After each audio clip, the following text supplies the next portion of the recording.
C'est parti! Bonjour à tous, bienvenue dans cet épisode.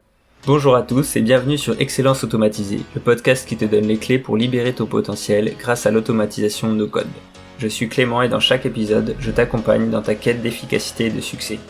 Imagine pouvoir gagner du temps, optimiser tes processus et te concentrer sur l'essentiel, tout ça grâce aux outils no-code. Voici ce que tu vas découvrir dans ce podcast, des conseils pratiques pour mettre en place des automatisations efficaces et adaptées à tes besoins, des moments de réflexion sur le développement personnel pour te permettre de grandir et d'évoluer dans ton parcours. Nous irons ensemble plus loin en brisant les barrières techniques et en te donnant les outils pour bâtir un processus automatisé à la fois. Alors, prêt à emprunter la voie de l'excellence automatisée, joins-toi à moi pour un voyage enrichissant où tu trouveras non seulement des conseils pratiques, mais aussi une communauté qui partage tes ambitions. Découvrons ensemble le pouvoir de l'automatisation. Alors aujourd'hui, je voudrais vous parler de 2 points. Le premier, c'est quand on réfléchit trop. Ça vous est peut-être déjà arrivé. Moi, là, c'est ce qui m'est arrivé actuellement. Et donc, je me suis dit, j'arrête de réfléchir et j'agis parce que plus on attend, plus le temps passe et plus, quand on relève la tête, on a passé 1 semaine, 2 semaines, 3 semaines, 6 mois. Et c'est important de réfléchir, mais après, il faut surtout passer à l'action parce que quand on réfléchit, il nous manque forcément des informations. Et autant aller chercher ces informations et chercher à acquérir de l'expérience pour progresser plutôt que de continuer à réfléchir, à faire des plans et des plans. J'ai des pages entières de plans et d'imagination de comment je pourrais agir. Et c'est très bien. Le seul problème, c'est que si on s'arrête à ça, et ben en fait, on finit par ne rien faire. On peut avoir les plans les plus beaux du monde sur un papier. Si on les met pas en pratique et qu'on les confronte pas à la réalité, ça ne sert à rien du tout.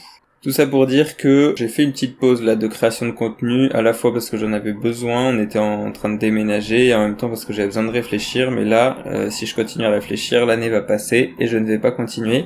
Et pourtant c'est quelque chose que j'aime faire, et maintenant je vous partage, comme vous l'avez peut-être entendu dans le générique, le comment se simplifier la vie grâce aux automatisations. Donc il y a deux streams. La première, c'est que l'automatisation, ça va permettre de connecter différents services entre eux.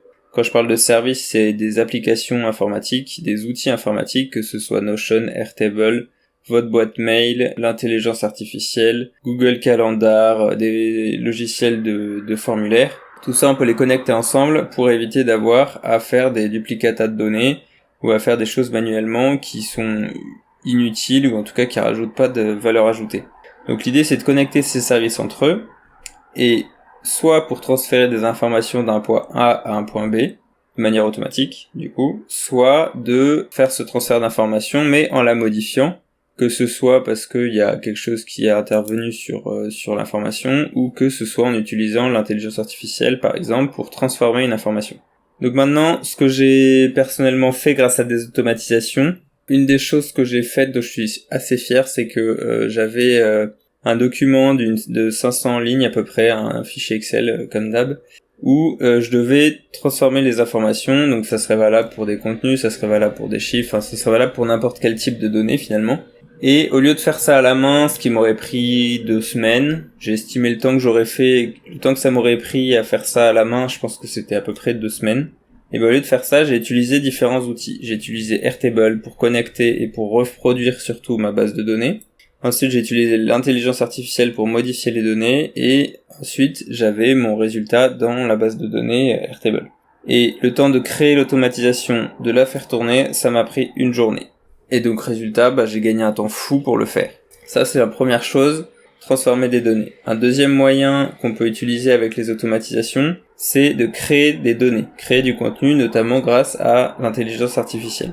Donc on peut avoir en entrée par exemple un fichier Airtable ou une base Notion et avec vous mettez votre idée de contenu et ensuite à la sortie on a un brouillon de contenu. Je préfère insister là-dessus sur la partie brouillon parce qu'en fait publier tel quel c'est souvent un peu dommage, même si les prompts sont très bien, ça peut quand même c'est important de reprendre de vous approprier le truc parce que finalement quand vous le publiez c'est en votre nom que vous le publiez.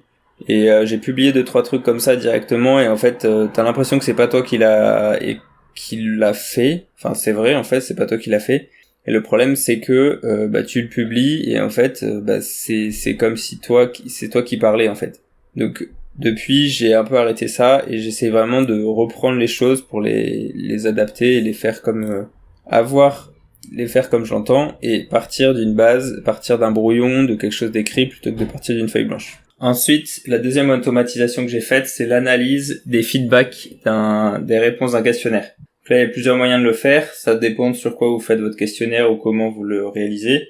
Mais globalement, à chaque fois, à l'issue d'un questionnaire, on a un fichier Excel où on peut intégrer directement avec une automatisation les réponses du questionnaire dans une base Airtable. Et en fait, cette base Airtable, ça va permettre ensuite de faire des analyses dessus, de faire des automatisations, de faire des dashboards directement dans Airtable et pouvoir tirer des leçons et tirer des actions à réaliser, des commentaires qui ont été faits sur des articles, sur une formation qui a été suivie, sur voilà.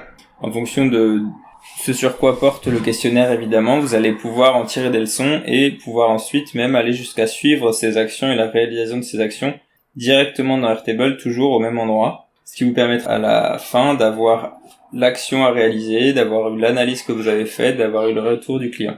Et la dernière chose que j'ai faite, c'est de faire un formulaire. La finalité du formulaire, ça va dépendre de votre besoin, mais j'ai fait un formulaire pour des traductions, un formulaire pour optimiser son titre de profil, un formulaire pour créer un contenu avec un prompt particulier, et ensuite, de la même manière, ça alimente Airtable, ça se joue, et ça permet du coup d'avoir un contenu, un brouillon de contenu, et on peut même aller jusqu'à l'envoyer par email.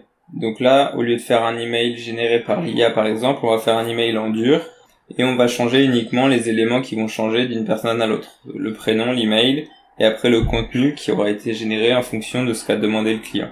Abonnez-vous pour recevoir la suite, et au mois d'octobre, on est déjà le 2 octobre, donc cet épisode-là sera le premier. Je vais me lancer dans un défi de 30 jours de podcast, donc ce sera pas des podcasts d'une heure, ce sera en fonction de mon inspiration, en fonction du temps que j'ai, enfin non, pas du temps que j'ai parce que je vais me forcer à le faire, mais les épisodes, on verra combien de temps ils durent en fonction de ce que j'ai à dire. Voilà. Abonnez-vous pour recevoir les prochains épisodes. En premier lien dans la description, vous retrouverez ma newsletter que j'envoie chaque semaine.